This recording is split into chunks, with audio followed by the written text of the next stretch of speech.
Bill Lee is Chief Economist at the Milken Institute and former Managing Director of Citigroup. Thank you for being with us. Thanks for having me. So here's a quick snapshot of headlines from Monday. JP Morgan CEO Jamie Dimon sounds the alarm bell over tariffs. He's warning of increasing inflation and the increasing chance of recession. This is the stock market's worst start to a presidential term in modern history. And tariffs are a self-inflicted economic catastrophe.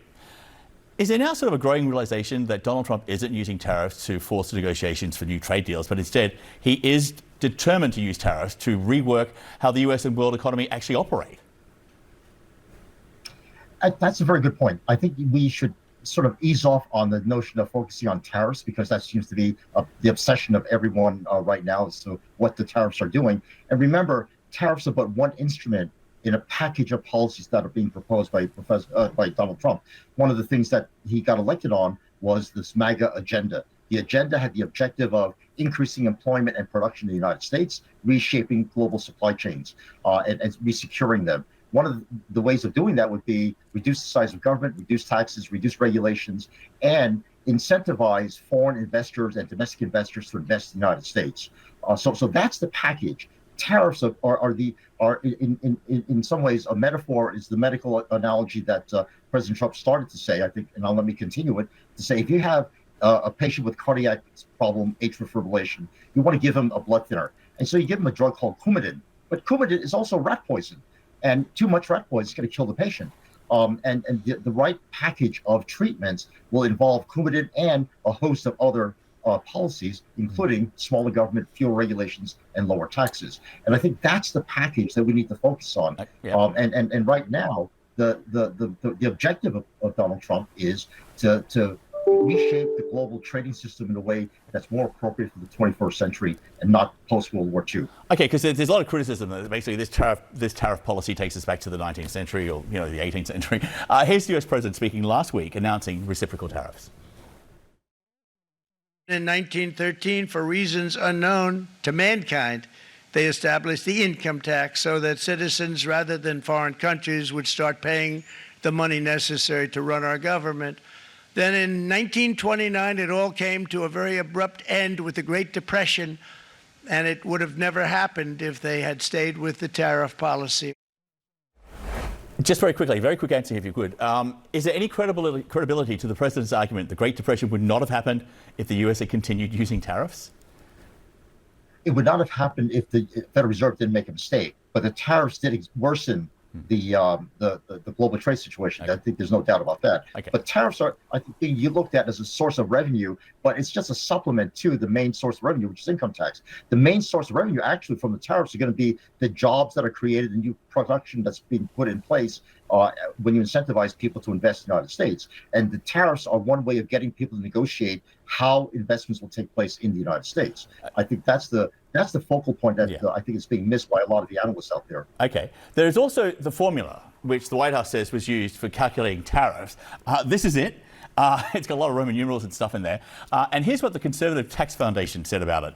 The method for calculating other countries' so-called tariffs for reciprocal purposes is nonsense. The overall result is an extraordinary policy error that will severely damage the economy while failing to reduce the US trade deficit. So, in other words, if the policy is based on a flawed methodology, which is driven by a president who doesn't really understand how tariffs have worked historically, especially with the Great Depression, I guess, what could possibly go wrong? Well, that formula is a shortcut to look at what has kept the United States from exporting to various countries. The tariffs are a very small part of the problem. The big problem are non-tariff barriers. Quotas, regulations, legal problems, legal restrictions, and all sorts of regulatory barriers that prevent American companies from selling. So the proxy for how big these other factors are, non-tariff barriers, is the size of the deficit. And that's why the staff use that formula, because using the size deficit, they say the number of non-tariff barriers that we're facing is proportional to the size of that deficit. So they calculated a way of coming up with a reciprocal tariff to equalize things. But President Trump, I think, said this is way too big, so he cut it in half. So I think that's the notion of, it's not just the tariff barriers that are concerned. The most concern is going to be the non-tariff barriers that are very hard to put together. They're very hard to assess, but the outcome is very easy to see, which is the size of the bilateral deficit. Is there a concern, though, that by opposing tariffs, which are a tax, and it will increase the prices of many goods, not necessarily by the amount of the tariff itself, but those prices will eventually go up some, that will be inflationary? And then you have the other problem that if the Federal Reserve goes to sort of, will now be cut it will rather be stuck in a cycle of not being able to cut interest rates. So then you could lead to a situation of having stagflation. No, that's absolutely wrong. The Federal Reserve has already said that we have to assess whether or not the tariffs lead to second and third round of price increases.